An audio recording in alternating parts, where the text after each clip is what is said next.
The ongoing collection of signatures to push for a referendum by court before drafting a bill proposing the intended amendments does not contravene the Constitution of Kenya.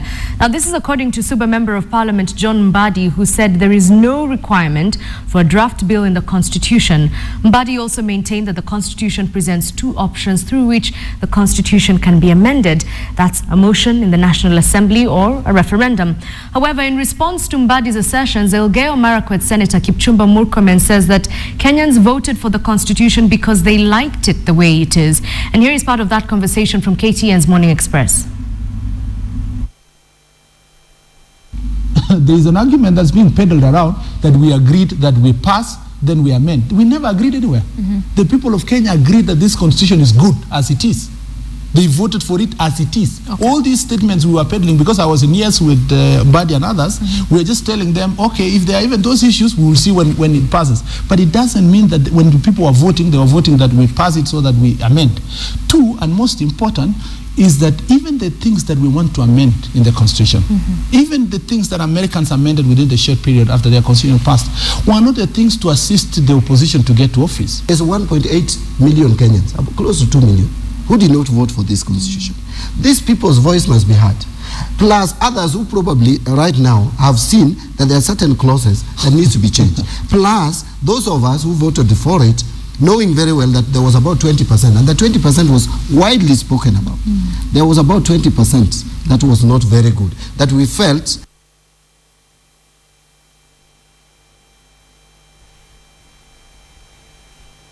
better have this. Then going forward, we will look for those 20% provisions which are not very good for this country, and we amend them. Remember to catch up with Sophia Wanuna every morning from Monday to Friday between 6 a.m. and 9 a.m. on Morning Express. To Embu now, where the Council of Elders, Nyangi Ndiriri, led by the chairman, Andrew Njeri Ireri, have jointly voiced their support for the referendum, adding that there are gaps in the current constitution that should be addressed. Among issues they raised are the need to allow the public to maintain their own security, and that the opposition should be granted more freedom of speech. Now, their stand contradicts some of the Embu leaders who are against the referendum. However, the chairman has also accused the president of going against the constitution by signing the bill that makes senators county development boards chairman, adding that this move was ill-advised and against the law. The elders also want the government to take initiative to educate masses on areas that need amendment. Sisi tunaunga mkono referendum. Sisi tukaonelea tutaiunga mkono ile referendum kwa sababu wazee tumesahaulika. Sisi watu wa Embu tunachukuliwa kama ni watu kidogo sana, kama hatuna letu. Leo tumeamua na tumeongea, tukasema tutaunga referendum mkono. From Embu to Murang'a, where members of that county assembly have opposed the push for a referendum by the Council of Governors, terming it as a means by some individuals to satisfy selfish interests.